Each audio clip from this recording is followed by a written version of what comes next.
د پښتنو د ادب او ثقافت اصل تصویر نړۍ ته ښودل مو مرام دی. ډاکټر کاظم نیاز د ډاکټر سلما شاهین په اعزاز کې کامیابه ادبي دستوره کول د سنگر یو بل اعزاز دی. د ادبي لارښود او ماهر تعلیم پروفیسر جهان زیب نیاز تمغه حسن کارکردگی نوم ته د منصوب نیاز ادبي سنگر خیبر پختونخوا سرپرست ډاکټر کاظم نیاز ویلی دی چې پښتنو شاعرانو ادیبانو په هر دور کې د اعلی پای ادب تخلیق کړی دی. د روان دور تخلیق کیدونکي ادب هم خپل یو خاص معیار لري. د پښتو ژبې ادب او ثقافت د ترقۍ هلې ځلې به جاري ساتلی شي. د پښتنو د ادب او ثقافت اصل تصویر نړۍ ته ښودل د نیاز ادبي سنگر مرام دی. د دې خیالاتو څرګندونه د نیاز ادبي سنگر لخوا د کابینې غونډې ته وینا کې کړې ده.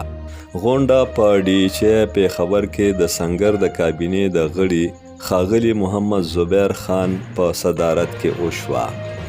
د روان کال 2026 د تیرې مئی میاشتې په 23مه نیټه د سنگر لخوا د پروفیسر ډاکټر سلما شاهین په اعزاز کې د شوې ادبي دستوري تنقیدي جایزه اخیستل د غونډې ایجنډا وه.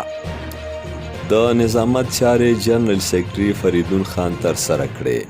په نورو ګډونوالو کې د سنگر چیرمن پروفیسر اسیر منګل، د کلچر وینګ مشر فیاض خان خیشګي، د هنري څانګې مشر نورالبشر نوید، د سنگر د کابینې غړي ډاکټر علم یوسفزئی، ډاکټر گلزار جلال یوسفزئی، ستار خان، امجد علي خادم، حمید الرحمن نادان او صادق امنزئی شامل وو. د ډاکټر سلما شاهین د درناوي د شوې دستوري تفصیلي جایزه اخیستلو نه وروستو دغه دستوره کامیابه وګرځول شوه او د سنگر د ملګرو د پوره ټیم د مسلسل مهنت او کوششونو اعتراف وکړی شو. د غونډې ګډونوالو د آرکیالوجي د ډایرکټر جنرال ډاکټر عبدالصمد خان لخوا د ډاکټر سلما شاهین د دستوري دپاره د پینافلیکسونو په ډیزاین کولو د هغوی د مرستې ملګرتیا ستاینه هم وکړه. ډاکټر کاظم نیاز د سلما شاهین د غوره خدماتو یو ځل بیا ستاینه وکړه او ویې چې سلما شاهین د پښتو ادب او ثقافت امینه ده. د هغې په شان د پښتو ادب او ثقافت د امینانو په اعزاز کې پروګرامونه به جاري ساتلی شي. په دې موقع راتلونکي ستمبر کې د ادبي لارښود پروفیسر جهان زیب نیاز د تلین نمانځلو او دسمبر کې د سنگر د چیرمن پروفیسر اسیر منګل په اعزاز کې د دستوري کولو پریکړه وکړې شوه.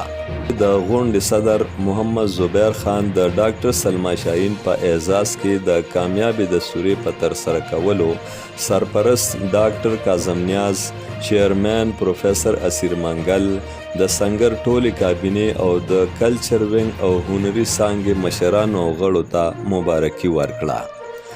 دویم نشست کې آزاده مشاعره وشوه چې صدارت یې ښاغلي ستار خان وکړو او د نظامت چارې ډاکټر علم یوسفزئی ترسره کړې. مشاعره کې ډاکټر کاظم نیاز، پروفیسر اسیر منګل، نورالبشر نوید، ستار خان، فریدون خان، امجد علي خادم، حمید الرحمن نادان او صادق امنزئی برخه واخیسته.